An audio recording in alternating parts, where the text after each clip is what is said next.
La fuente de la vida. Un viaje a través de los siglos y la historia de la humanidad.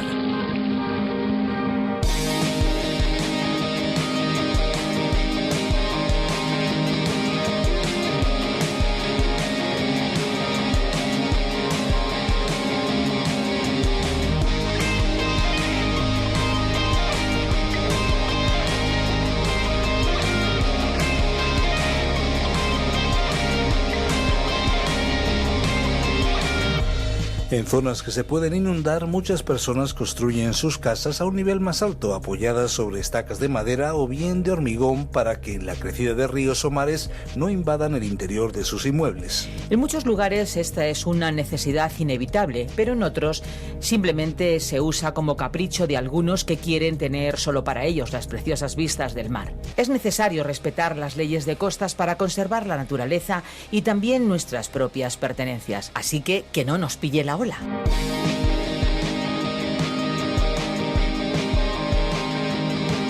Esto es, amigos, La Fuente de la Vida, una adaptación del programa original de John Vernon McGee a través de la Biblia y que hoy se escucha en decenas de países. A España el programa llegó por medio del trabajo de Virgilio Bagnoni y aquí una servidora junto con Fernando Díaz Sarmiento y todo el equipo que hace posible este espacio, Esperanza Suárez, les da la bienvenida y les agradece el tiempo que vamos a pasar juntos. Pues sí, aquí el espacio suena como ustedes ya lo están escuchando y la sintonía ya la han oído. Pero tenemos un país muy cerquita de nosotros que dicen que tiene forma de bota, ya saben a quién me refiero, ¿verdad? Italia.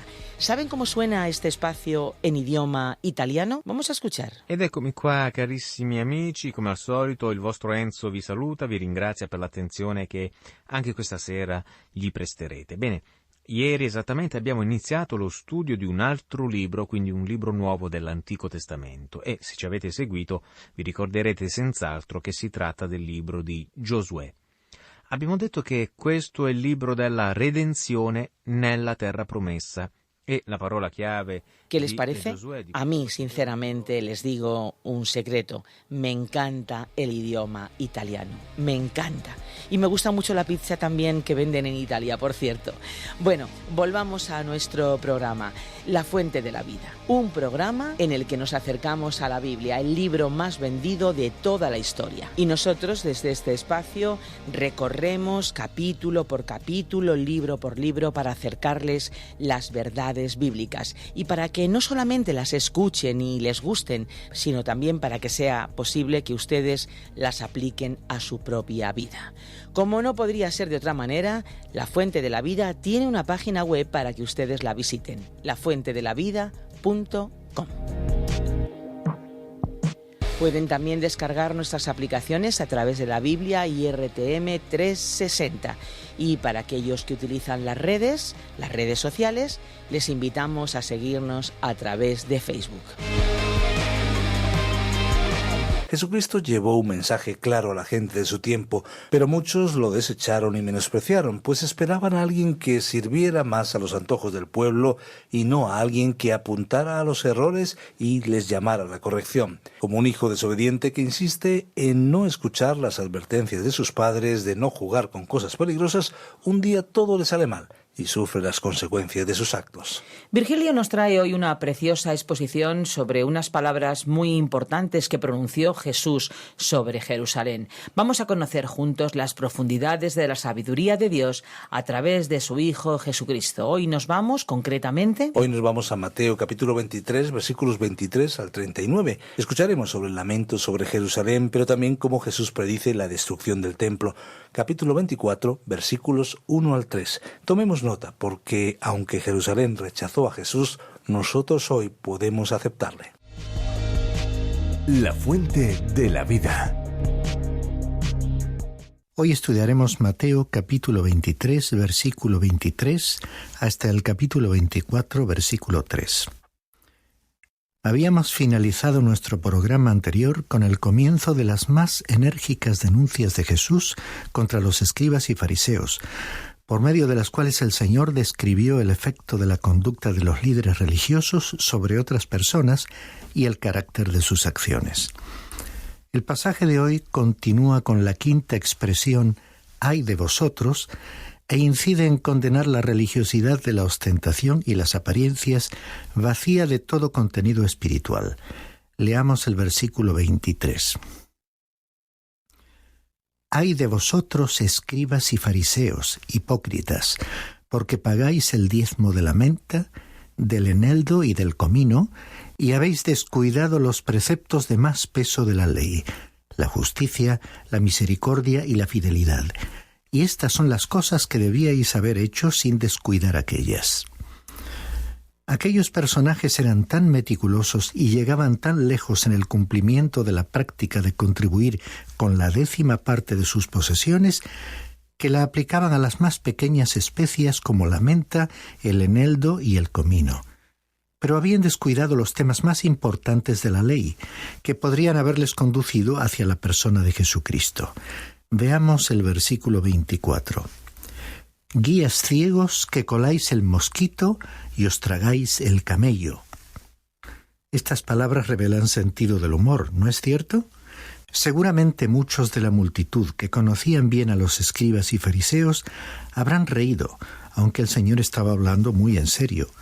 Así también, muchas personas hoy se preocupan por observar y cumplir ciertos requisitos sin importancia, a veces relacionados con costumbres sociales, y sin embargo pasan por alto importantes cuestiones éticas de conducta, como por ejemplo dañar la reputación de una persona. Continuamos leyendo los versículos 25 y 26. «Ay de vosotros, escribas y fariseos, hipócritas, porque limpiáis el exterior del vaso y del plato, pero por dentro están llenos de robo y de desenfreno». Fariseo ciego, limpia primero lo de adentro del vaso y del plato, para que lo de afuera también quede limpio. Aquí se describe el énfasis en los aspectos externos de la religión, y esto podría aplicarse hoy a muchos en ciertos sectores del cristianismo, diligentes en mantener una apariencia atractiva y de piedad que incluye el lenguaje y los gestos, aunque se despreocupen de aspectos internos como el problema del pecado. Incluso la palabra pecado resulta poco atractiva o fuera de lugar. Sin embargo, todas las ceremonias externas no pueden limpiar la corrupción interna. Los fariseos poseían el ritual en vez de la realidad, la formalidad en vez de la fe y la liturgia en lugar de Dios. No se dice aquí que el exterior no tuviera que estar limpio, pero se da una impresión falsa cuando hay corrupción en el interior y no en el exterior.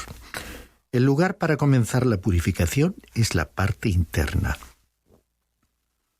Leamos los versículos 27 y 28 que llegan más lejos. «Ay de vosotros, escribas y fariseos, hipócritas, porque sois semejantes a sepulcros blanqueados, que por fuera lucen hermosos, pero por dentro están llenos de huesos de muertos y de toda inmundicia. Así también vosotros, por fuera parecéis justos a los hombres, pero por dentro estáis llenos de hipocresía y de iniquidad». Aquí el Señor utilizó una estremecedora figura del lenguaje. Así como previamente dijimos que el vaso y el plato, limpios por fuera y sucios por dentro, ilustraban a ciertos sectores del cristianismo, en esta nueva ilustración de las tumbas vemos retratado al llamado cristiano término medio, exteriormente atractivo por ciertas actitudes que adopta, pero en su interior muerto espiritualmente a causa de sus pecados. Tiene una imagen de devoción, piedad y santidad, pero niega el poder divino que puede transformarle en un ser nuevo unido a Cristo. Mientras esta transformación no tenga lugar, la membresía en cualquier iglesia es nula y sin valor. No es más que una forma de hipocresía. Verdaderamente, en estos tiempos, Dios nos necesita y nosotros le necesitamos a Él. Necesitamos cristianos que crean en la palabra de Dios y que la vivan, que la hagan realidad en su experiencia cotidiana. Continuemos leyendo los versículos 29 al 32. «Ay de vosotros, escribas y fariseos, hipócritas, porque edificáis los sepulcros de los profetas y adornáis los monumentos de los justos, y decís: si nosotros hubiéramos vivido en los tiempos de nuestros padres, no hubiéramos sido sus cómplices en derramar la sangre de los profetas. Así que dais testimonio en contra de vosotros mismos, que sois hijos de los que asesinaron a los profetas. Llenad pues la medida de la culpa de vuestros padres. Lo mismo ha sucedido en todas las épocas. Grandes hombres y mujeres que sirvieron a Dios y que han sido denunciados y ridiculizados por sus generaciones, reciben hoy honra y reconocimiento. Nuestro Señor conocía realmente la naturaleza humana, la cual no ha cambiado. Aquellos líderes religiosos que estaban honrando a los profetas del pasado pronto forzarían a Roma para que crucificase al Hijo de Dios, que en ese momento les estaba hablando. Y escuchemos lo que dice el versículo 33. Serpientes, camada de víboras, ¿cómo escaparéis del juicio del infierno? ¿Podemos imaginarnos un lenguaje más fuerte? Al llamarles descendientes de serpientes, estaba echando por tierra la utópica doctrina de la fraternidad universal del ser humano y de la paternidad universal de Dios. Porque la única manera de convertirse en un hijo de Dios es recibiendo a Jesucristo. Dice el apóstol Juan en su Evangelio, capítulo 1, versículo 12. Pero a todos los que le recibieron, les dio el derecho de llegar a ser hijos de Dios, es decir, a los que creen en su nombre. Es evidente que el Señor realmente se expresó con palabras ásperas en este pasaje de Mateo. No olvidemos que Él vino a la tierra para morir por tus pecados porque te ama, pero si le rechazas, se convertirá en tu juez. Los versículos 34 y 35 añaden lo siguiente. Por tanto, mirad, yo os envío profetas, sabios y escribas. De ellos a unos los mataréis y crucificaréis, y a otros les azotaréis en vuestras sinagogas, y les perseguiréis de ciudad en ciudad, para que recaiga sobre vosotros la culpa de toda la sangre justa derramada sobre la tierra, desde la sangre del justo Abel hasta la sangre de Zacarías, hijo de Berequías, a quien asesinasteis entre el templo y el altar. Aparentemente el asesinato de Zacarías había ocurrido recientemente.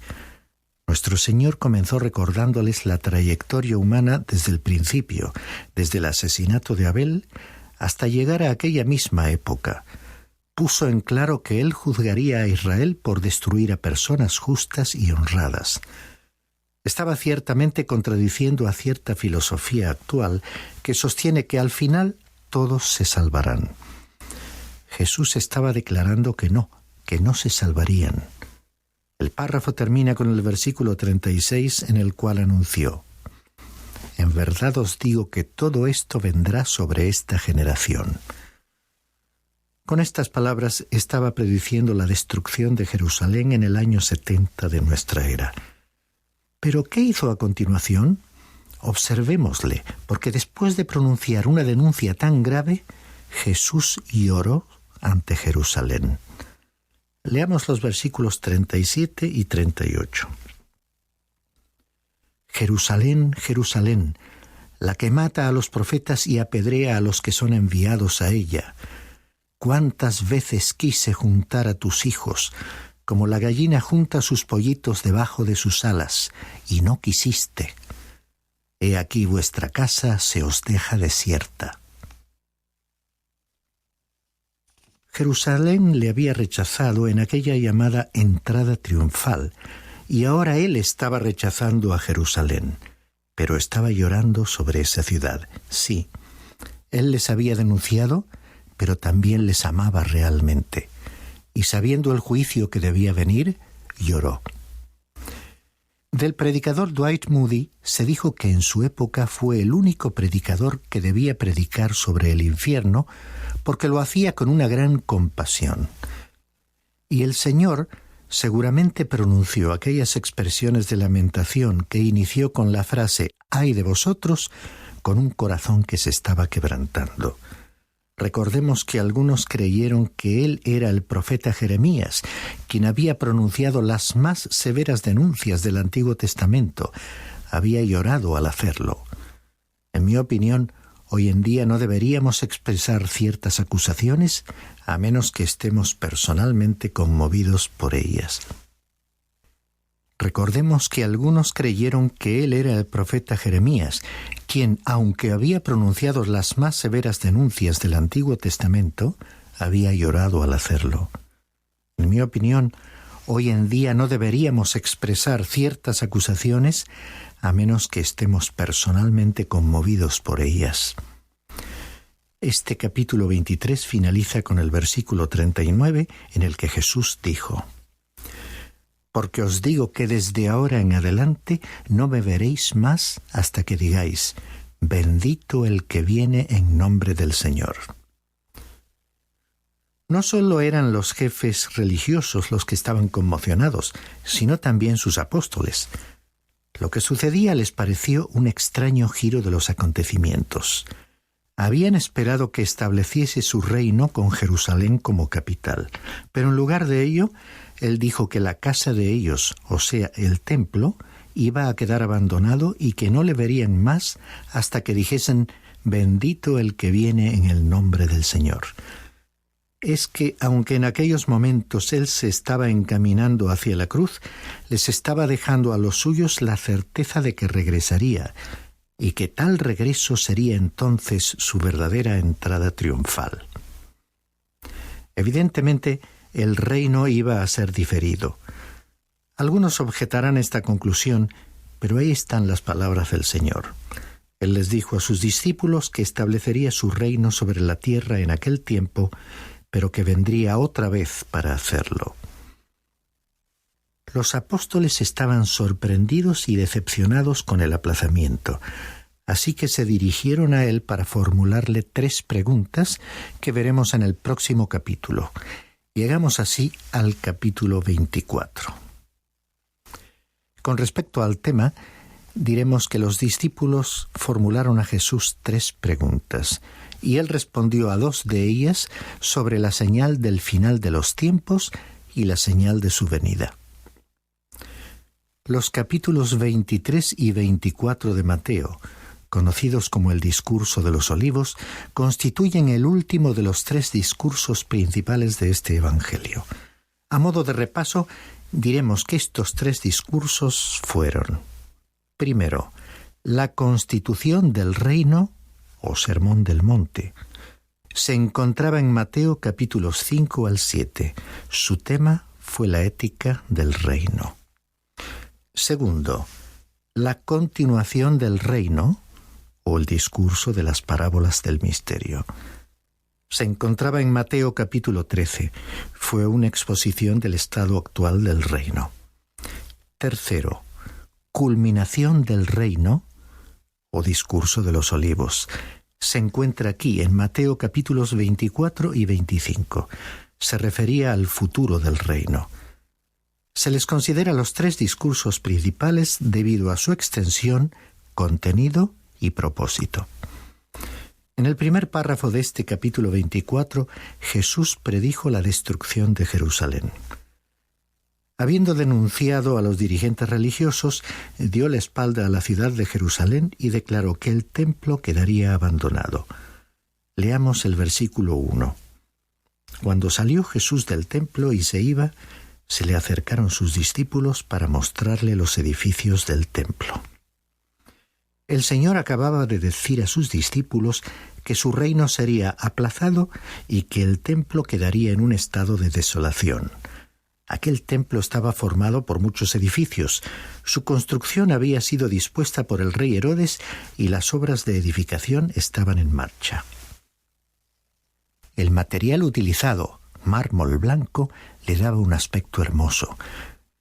Los discípulos quedaron preocupados por aquella predicción sobre el templo, así que se acercaron a él señalándole los edificios. Leamos el versículo 2. Mas respondiendo él, les dijo: ¿Veis todo esto? En verdad os digo, no quedará aquí piedra sobre piedra que no sea derribada. Es como si les hubiese preguntado, ¿realmente lo veis? Los discípulos debieron haber pensado que sí, que lo veían. Esta es una buena pregunta para que la consideremos en nuestra sociedad contemporánea. ¿Vemos nosotros realmente el mundo a nuestro alrededor? Algunas veces, contemplando lugares maravillosos de esta tierra, podríamos preguntarnos si los vemos como son en realidad.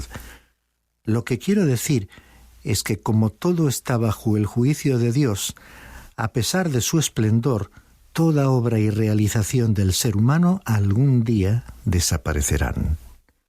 Está claro que ello no nos parece posible, y eso es lo que debieron haber pensado los sorprendidos discípulos, que al escuchar de Jesús que no quedaría ni una piedra sobre otra, habrán quedado conmocionados. Uno de los detalles que impresiona al turista que hoy visita el Muro de las Lamentaciones, en el antiguo emplazamiento del templo en Jerusalén, es observar que dicho muro ha sido construido con piedras procedentes de diferentes edificios a lo largo de distintos períodos de tiempo. En la parte más alta del templo, excavaciones recientes han demostrado lo mismo. Allí pueden verse toda clase de piedras de diversas épocas. ¿Y qué significa esto? Pues que cuando el general romano Tito conquistó Jerusalén en el año 70, destruyó realmente la ciudad, y como no quedó ninguna piedra de las originales sobre otra, los constructores tuvieron que traer piedras de varios lugares. Aunque para nosotros aquel acontecimiento sea historia antigua, para los discípulos la revelación de Jesús fue una experiencia horrible y continuaron hablando de ello. Fue así que acudieron a él para hacerle 3 preguntas. Leamos el último versículo de nuestro programa de hoy, en Mateo capítulo 24, el versículo 3. Y estando él sentado en el monte de los Olivos, se le acercaron los discípulos en privado diciendo, «Dinos, ¿cuándo sucederá esto y cuál será la señal de tu venida y de la consumación de este siglo?» Las 3 preguntas fueron: primera, ¿cuándo ocurrirá esto? Es decir, lo que provocaría que no quedase piedra sobre piedra. Segunda, ¿cuál será la señal de tu regreso? La respuesta a esta pregunta se encuentra entre los versículos 23 al 51. Y tercera pregunta, ¿cuál será la señal del final de la época? La respuesta a esta pregunta está entre los versículos 9 y 22. El Señor Jesús iba a responder a aquellas 3 preguntas y sus respuestas son conocidas como el discurso de los olivos, porque tuvieron lugar en el monte de los olivos. Las consideraremos, si Dios lo permite, en nuestro próximo programa.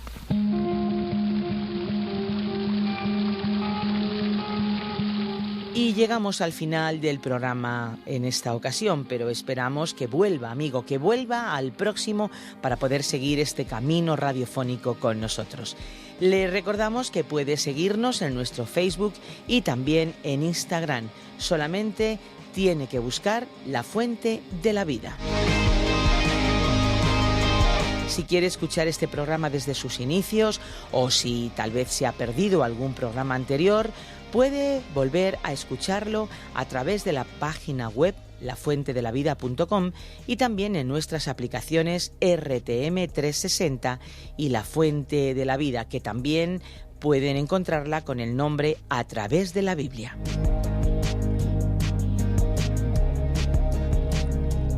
Si desea contactar con nosotros a través del teléfono, puede hacerlo. Nuestros números son el 91 422 0524 o bien el 601 20 32 65, 422 0524 o bien 601 203 265.